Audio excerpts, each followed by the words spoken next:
Selamat pagi, Assalamualaikum warahmatullahi wabarakatuh.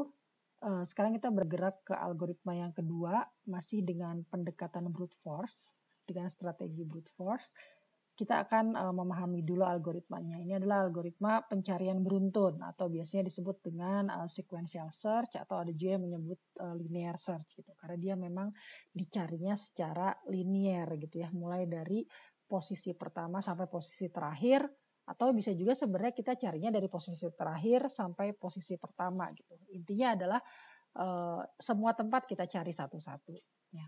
Nah ini diketahui inputnya atau masukannya itu adalah n buah bilangan gitu. Jadi kita punya array, biasanya disimpannya di dalam array. Kita punya array gitu ya, namanya A, kemudian dia ada n elemen gitu. Ya, n elemen. Dimulai dari 1, ya ini mulai dari 1 ya elemennya, kemudian 2, 3 dan seterusnya, kemudian sampai ini n-1, terus ini n gitu ya, ini n-2 gitu ya. Oke. Nah, kemudian input selanjutnya adalah x. X ini bilangan bulat juga. Apa itu x?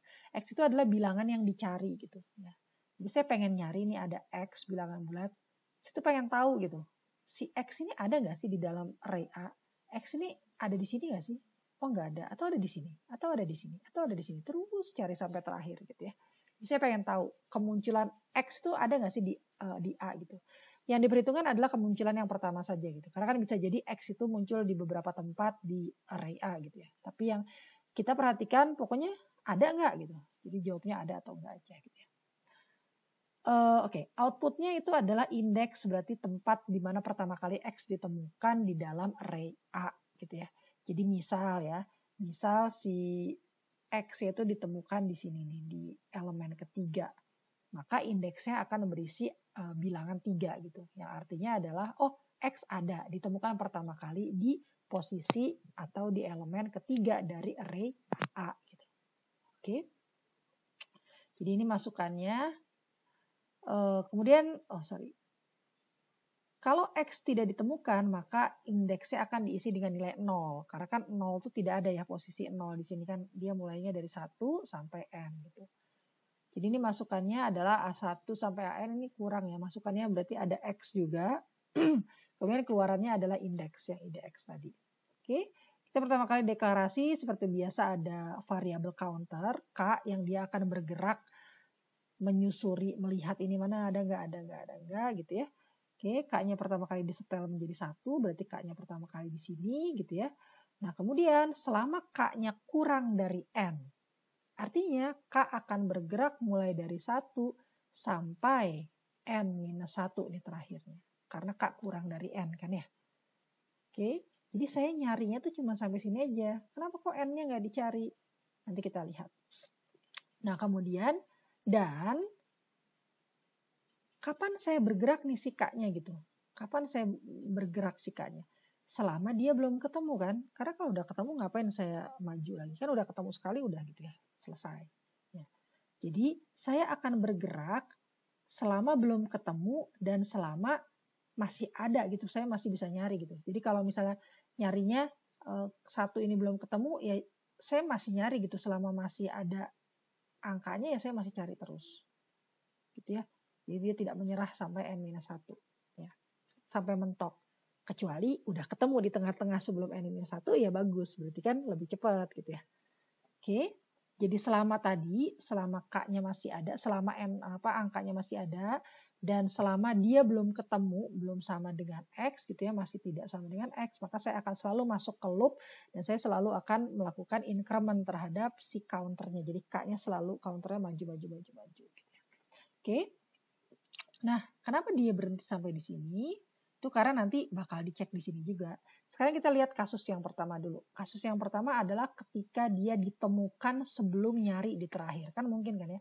Jadi kita nyari nih sampai N-1, misalnya N-1 itu sampai 99 gitu. Kita baru nyari sampai 3 udah ketemu gitu. Ya. Ketika kita buka yang 3 ini udah ketemu. Maka apa yang dilakukan? Yang dilakukan oleh algoritma ini adalah kan ininya jadi false kan. Karena udah sama dengan gitu. Oh udah sama dengan nih gitu. Kan udah sama X, maka dia akan keluar dari loopnya kan sampai sini, dan dia akan mengerjakan if yang di luar. if-nya cuma dikerjakan sekali aja gitu. Terus dia lihat nih, ini sebenarnya dia agak redundant ya, karena dia ngecek lagi. Oh bener nih AK-nya sama dengan X gitu. Tadi kan misalnya K-nya 3 gitu ya. K-nya misalnya masih sampai di sini ternyata dia sama gitu. Oh bener nih si 3 ini isinya sama nih sama X yang dicari. Oh iya sama, harusnya kan sama kan tadi kan karena ceritanya saya keluar gara-gara ketemu di posisi 3 ini. Oh ya udah, berarti si indeksnya saya setel nilainya menjadi isi si K gitu. Jadi indeksnya isinya 3. Udah deh gitu ya.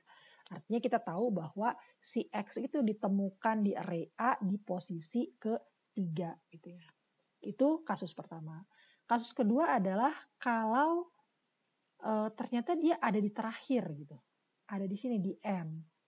Maka ketika dia ada di N, dia akan nge-loop. Ini kan loopnya kan berhenti cuma sampai N-1 ya.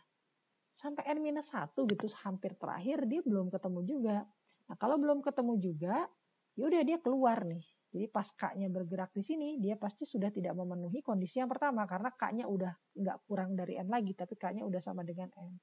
Maka dia keluar, kemudian dia ngecek sebenarnya di sini kan sekali lagi kan ya. Apakah K-nya kan sekarang N. Apakah yang terakhir ini bener nih, masih nggak sama juga nih sama si X gitu. Sama nggak dengan X? Oh ternyata sama, karena tadi kan ketemu misalnya. Ya udah, berarti indeksnya saya setel menjadi K yang tak lain dan tak bukan itu adalah elemen terakhir. Oke, kasus yang terakhir itu adalah kalau dia nggak ketemu sebenarnya kan ya. Kalau dia nggak ketemu sama kayak tadi kalau ditemukan terakhir, dia akan loop sebanyak N-1 sampai sini kan ya. Nah kemudian ketika sampai N, K-nya berubah jadi N, dia akan keluarkan dari while. Maka dia ngecek nih, if AK bener nih, yang AK-nya sama dengan nggak nih dengan X gitu ya. Dia ngecek lagi yang terakhir. Ternyata masih nggak sama dengan juga gitu. Kalau masih nggak sama dengan juga, berarti kan dia akan masuk ke else gitu. Kemudian dia akan menyetel bahwa indeksnya adalah harusnya 0 ya. Ini kan tadi katanya kalau misalnya nggak ketemu, maka indeksnya disetel 0. Jadi ini 0 harusnya. Oke. Jadi indeksnya disetel menjadi 0 gitu. Ya udah, jadi pada akhir prosedur isinya indeksnya 0 itu artinya tidak ditemukan. Begitu kira-kira ya. Itu adalah cerita dari algoritmanya. Sekarang yang kedua adalah, sebentar saya hapus dulu supaya agak bersih. Yang kedua adalah tadi apa ya?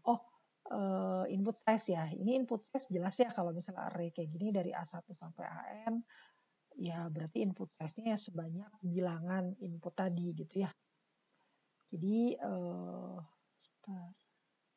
oke, nggak apa ya gitu aja. Berarti size-nya adalah n sebanyak elemen yang ada di dalam array gitu kan ya. Oke. Nah, kemudian banyaknya. Oh, basic operation-nya apa? Oke. Basic operation-nya apa nih? Kan kita nyari nih ya. Berarti basic operation-nya sebenarnya sama kayak tadi yang sebelumnya gitu ya. Perbandingan kan, karena kan kita nyari ini sama enggak sih? Ini sama enggak sih? Ini sama enggak sih ya? Dan kita lihat dia memang berada di dalam loop terdalam gitu ya. Kenapa bukan yang ini sih? Ini kan di dalam loop, ini kan enggak di dalam loop. Sebenarnya ini di dalam loop ya. Jadi kan kalau kayak gini ya, kalau while K kurang dari N, ini kan sebenarnya saya bisa nulis di dalam sini, if AK tidak sama dengan X gitu ya. Jadi sebenarnya ini nih udah di dalam, sudah masuk. Hitungannya tuh sudah melewati kondisi yang K kurang dari N gitu. Ya. Oke. Jadi berapa kalinya ya, sebentar. Sama gitu ya. Terus kenapa sih nggak yang K sama dengan K+1 kan ini di dalam loop terdalam nih gitu. Oke, itu memang di loop yang terdalam ya Kak sama dengan K+1, tapi kan itu tidak khas kan. Maksudnya itu bukan operasi yang penting buat. Tentu saja kalau dia tidak ada ya algoritmanya jadi nggak jalan. Tapi itu tidak dianggap sebagai operasi yang merepresentasikan si algoritmanya gitu. Kan kalau ini kan counter aja ya. Counter ini kan nggak khas ya. Hampir di semua algoritma yang ada loopnya itu kan dia pakai counter kan ya. Kayak tadi sebelumnya kan mulainya dari 2 terus K+1 sampai N. Yang sekarang K mulainya dari 1 terus plus sampai K-nya N-1 gitu. Jadi ini cuma counter aja. Makanya kita pilih yang penting gitu, bukan hanya dilihat dari yang yang paling banyak menghabiskan waktu tapi juga yang penting gitu. Jadi basic operation-nya ini sama perbandingan juga comparison, yaitu yang ketika AK tidak sama dengan X gitu. Oke, nah sekarang pertanyaannya berapa kali si AK ini dikerjakan gitu ya. Ya kita lihat aja nih, ini kan sama nih, kita tinggal copy paste. Dia startnya K dia pakainya ya, startnya dari 1, kemudian sampai berapa? Kan kurang dari N, berarti bukan sampai N tapi sampai N minus 1. Berapa kali perbandingan ini dilakukan di setiap iterasi? Hanya 1 kali kan ya. Jadi sama persis kayak tadi. Berarti rumusnya tadi masih ingat, uppernya yang mana? Ini upper ya, N-1 dikurangi lower, dikurangi 1, kemudian ditambah dengan 1. Bagian sini kan hilang kan ya. Jadi sama dengan N-1. Jadi Cn-nya itu sama dengan N-1. Ini sama persis ya. N-1 itu adalah elemen dari big theta N. Ya, jadi kita bisa lihatkan ya, kelas efisiensinya adalah linear. Oke, kira-kira seperti itu. Semoga bisa dipahami. Assalamualaikum warahmatullahi wabarakatuh. Selamat pagi semuanya.